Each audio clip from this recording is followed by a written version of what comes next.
देखने वाले समस्त प्रतियोगी जन सुना, आप सभी लोगों ने महाराज श्री जनक जी के वचनों को, अरे मैं तो सुना करता था मिथिला में ज्ञान की चर्चाएं होती हैं, मिथिला में वेदांत की चर्चाएं होती हैं, तो क्या आज यही हो रही है ज्ञान की चर्चाएं? क्या यही हो रही है वेदांत की चर्चाएं?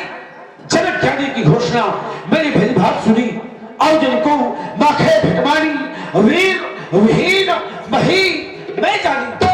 सुंदर सदस्य यहाँ तक आया, देखा था एक और विचार सागर, एक और विचार चंद्रोदय, अपरोक्षानुभूति, आत्मबोध, तत्वबोध, इन सुनतों के भाष्य मिथिला के पंडितों यहाँ के छात्रों को लगवा रही थी। मैंने एक निर्णय ले लिया, मिथिला ज्ञान की डिग्री है, वेदांत की पाठशाला है, अध्यात्म की ओर झुकाव है, और महाराज जनक का जीवन तो जल में जलज की भांति है। लेकिन यहाँ आकर देखा क्या, नृपण विलोक जनक अकुलानी बोले वचन रोष जमसानी। महाप्रभु योगेश वचनों ने मेरे हृदय के टुकड़े टुकड़े कर दिए। अरे सुनाया जाए उन्हें, सुने समाज में वो जो अपनी रजपूती बैठ कर बैठे हो, जो अपना छत्रत्व बेच कर बैठे हो। हम क्षत्रिय मर सकते हैं परंतु अपने स्वाभिमान पर उठी हुई उंगली नहीं देख सकते। फिर आज महाराज जनक का यह वक्तव्य बार-बार मेरे कर्म प्रदेश तक पहुंचता है। वीर विहीन वीर विहीन वीर विहीन है मैं जानी। विचार किया जाए, विचार किया जाए, इस अजगौ का खंडन क्यों नहीं हुआ? इस अजगौ का खंडन तो ना जाने कब हो गया होता, लेकिन अवरोध तो स्वयं महाराज जनक ने लगाया। मैं सुन रहा था, मैं क्या ये सारी समाज सुन रही थी, जिसमें महाराज जनक ने अपने बंदी को बुला करके कहा, कहत बचाई कहो प्रलबोरा। क्या उस समय स्वयं महाराज जनक इस बात को नहीं सुन रहे थे कि मेरा बंदी इस समाज में किस प्रकार की घोषणा कर रहा है? महाराज जनक की बंदी की घोषणा मैंने सुनी। बोले बंदी वचन वर सुनो सकल महिपाल, प्रतिज्ञा महिपाल सुने, प्रतिज्ञा राजा सुने, प्रतिज्ञा भूपाल सुनी। महाराज जनक की बंदी के द्वारा प्रतिज्ञा यहाँ पर व्यक्तिगत राजाओं को सुनवाई गई, प्रतिज्ञा यहाँ पर व्यक्तिगत महिपालों को सुनवाई गई, प्रतिज्ञा यहाँ पर व्यक्तिगत भूपालों को सुनवाई गई। महाराज जनक के बंदी ने ये नहीं कहा कि प्रतिज्ञा यहाँ ये वीर सुने, प्रतिज्ञा यहाँ ये रणधीर सुने। अगर वीरों को प्रतिज्ञा सुनवाई गई होती महाराज जनक, और आपके प्राण की पूर्ति न हुई होती, तो आप इन वीरों का अपमान कर सकते थे। लेकिन जब वीरों को प्रतिज्ञा ही नहीं सुनवाई गई तो उनका अपमान क्यों किया जाता है? अरे क्यों किया जाता है तिरस्कार? हमने जाना है, मार्ग जाने सीता जी को वरदान दिया था, शुभ शीर्षक आशीष हमारी पूर्ण हिमन कामना तुम्हारी, मैंने जाई रचो वीरेश्वर सह सुंदर सामरो।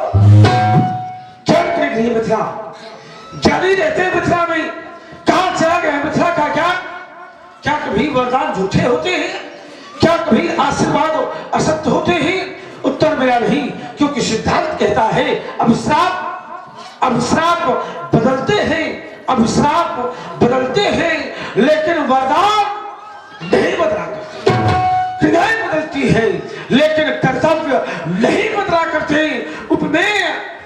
उपमेय बदलते हैं लेकिन उपमान नहीं बदला करते। अरे ये भक्त या तुम जैसे भक्त तो बदलते हैं महाराज जनक, लेकिन ये भगवान नहीं बदला करती। ध्यान रेश, इस समय तुम्हारा ध्यान कहाँ? योगियों की पदवी पाकर के पहुंचाया, अपना ध्यान कहाँ? यह कथन आपका तो ही है। श्री राम को ब्रह्म समझते थे, अपनी चौर रूपी आंखें श्री राम की ओर फेंकते थे। सीता से वीरवाल जाने शिव धनुष उठाया हाथों से तो निश्चय ही वीर रचा होगा। ब्रह्मा जी ने निज हाथों से ये अतिथि देवता कहलाते, ये अतिथि देवता कहलाते, और आप योगियों के नेता, अरे अपने द्वारे दुत्कारा, ये तुम्हें नहीं शोभा देता। मिथिलेश्वर, इस धनुष यज्ञ में ऐसे भी उच्चद हैं, नीचे ही नयन जिनके कुछ अल्प से मन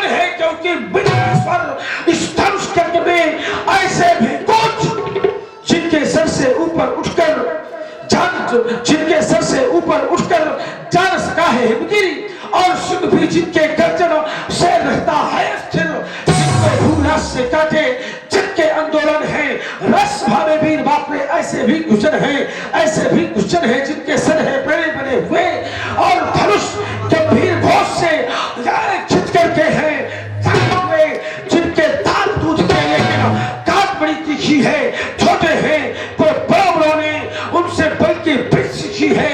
मेरा स्वभाव तो ऐसा है, तो हिंद मुझे तुम्हारा है, गुरु के चरणों की बलवान प्रताप तुम्हारा है।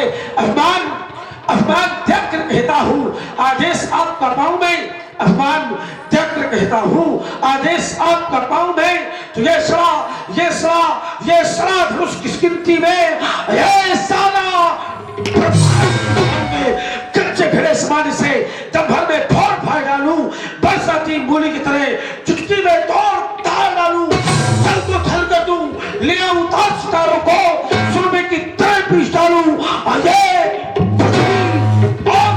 को तोड़ो छत्र दंड जीवितो प्रताप बलनाथ, जो न करो प्रपट समझ तोड़ धरो तोड़ धरो तोड़ धरो। कभी कभी समय पर क्रोध करना अच्छा हो जाता है। मन ही मन जितने यहां पर संत हैं, बाबा विश्वामित्र भी मन ही मन प्रसन्न है कि लक्ष्मण ने अच्छा उत्तर दिया।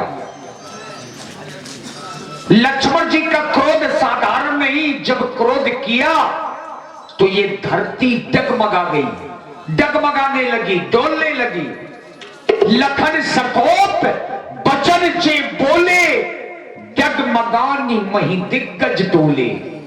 अब राम जी ने जाना कि अब और क्रोध करना लक्ष्मण भैया का अनुचित हो जाएगा, तो राम जी को बड़े जनक जी के ऊपर दया आई और अपने छोटे भाई को प्रेम से समझाया, अपने पास में बिठाया।